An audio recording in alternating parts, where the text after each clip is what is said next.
श्री परमात्मने नमः।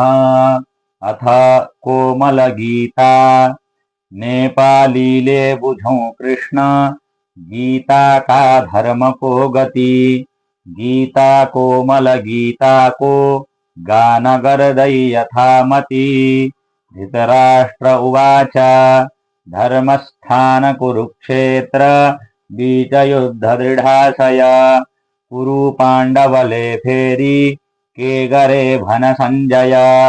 संजय उवाच देखी पांडव सेना को, वज्रव्यूह महाधन।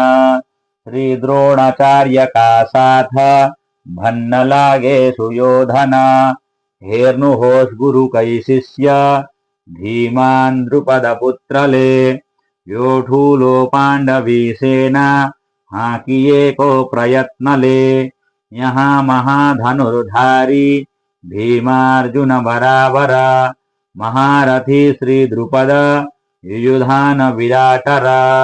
हृष्टकेतु चेकितान, काशीराज पराक्रमी।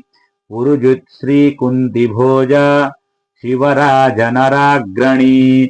उत्तमौजायुधामन्यु, सौभद्र द्रौपदी सुता। महारथी हुन् रणमा, हंस वै शूर अद्भुता।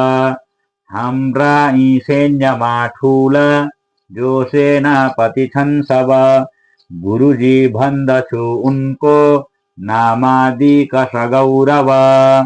हजुर भीष्मजी कर्ण, अश्वत्थामा विकर्ण र। भूरिश्रवा कृपाचार्य, समितिञ्जय दुर्धर। अरूपनीम भन्दामा, गर्ने प्राण समर्पण। शास्त्रास्त्र युद्ध मर्मज्ञ, लडाका छन् कड़ोरण। भीष्मले हाकिएको यो, हाम्रो सैन्य अगाध छ। थोरै छ पाण्डवी सेना, जसको नायक भीम छ। प्रवेशद्वार सारामा, आफ्नो ठाउँ लिइकन। तपाईहरूले गर्नु, भीष्मकै अवरक्षण। यस्तैमा उनमा हर्ष, वर्षाई भीष्म वीरले। सिंहनाद गरी शंख, बजाए खूब जोरले। त्यो साथै शंख कर्णाल, नगरा ढोल मादल।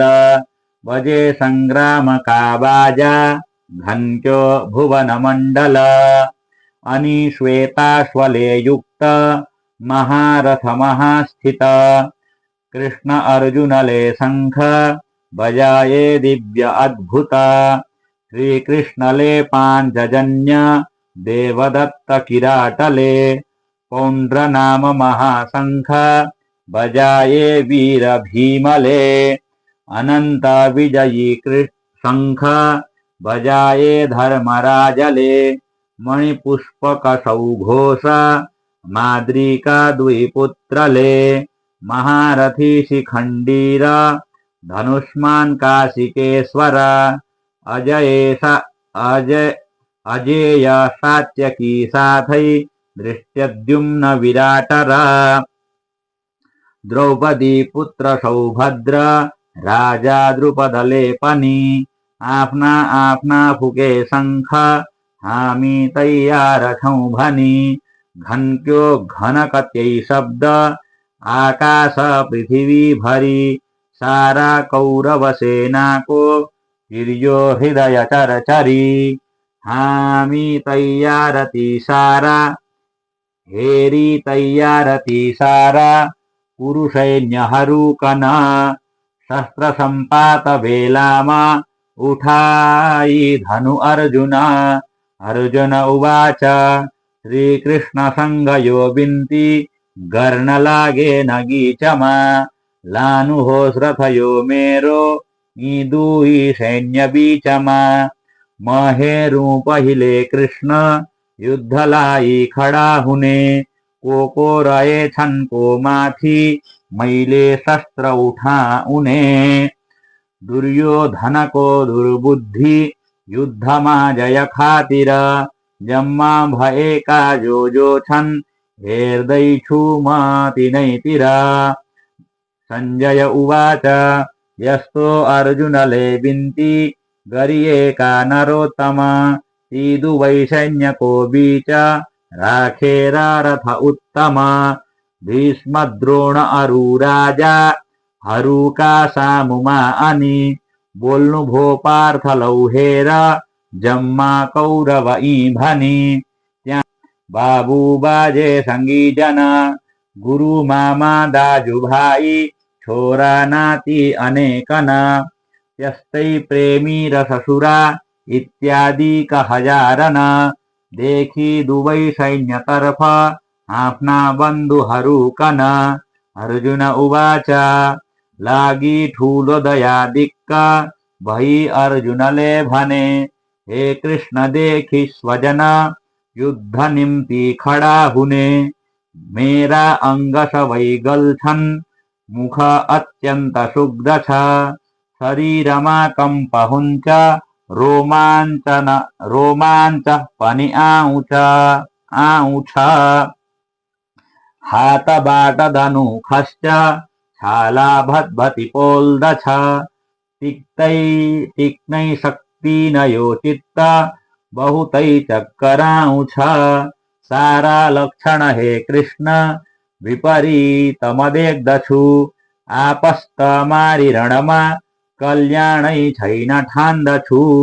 यस्तो विजय चाहन्न सुखी राज्य कुनै पनि के भयो राज्यले फेरि भोग जीवनले पनि। जसका निम्ति चाहिन्थ्यो यो राज्य भोग सुखादिक धन प्राण सबै छोडी उनै छन् समरोत्सुक। गुरु बाबुहरू बाजे साला मामा सगीजन छोरा नाति श्वशुरादि भाइ बन्धु हजारन पृथ्वीको के कुरा सारा लोक पाए पनि अब यिनलाई मार्न चाहन्न आइलागे पनि सब। मारी कौरव यी हाम्रो के भलो हुन आउला आततायी पनि बन्धु मार्नले पाप लागला। तसर्थ हामीले मार्न हुन्न आत्मीय बान्धव कसो गरी सुखी हौला बन्धु मारेर माधव। हुन त यिनी देख्दैनन् वशमा परिलोभमा यी मित्रद्रोहको पाप यो दोष कुलनाशको यो कुलक्षयको दोष देखने हामीले किन यो पापबाट हट्नामा नजान्ने हे जनार्दन। नासिए कुल नासिन्छ कुलधर्म सनातन धर्मका नाशले उष्मा पाप फैलिन्छ भीषण।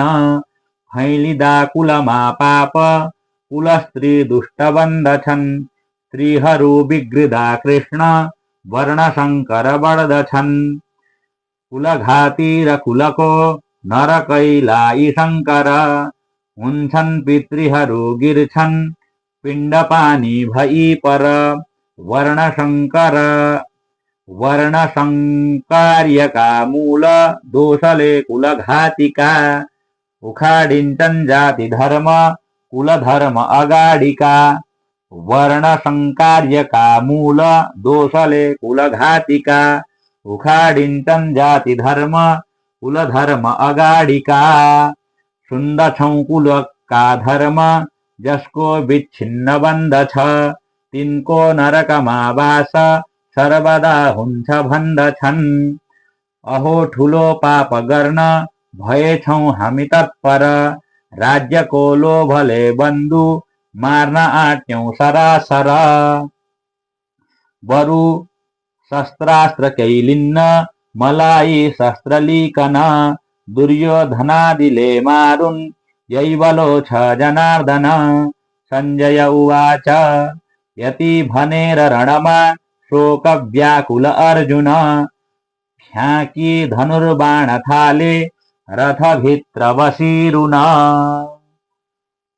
नेपाली भाषामा कोमल गीता अर्जुन विषाद योग नाम प्रथमोऽध्यायः।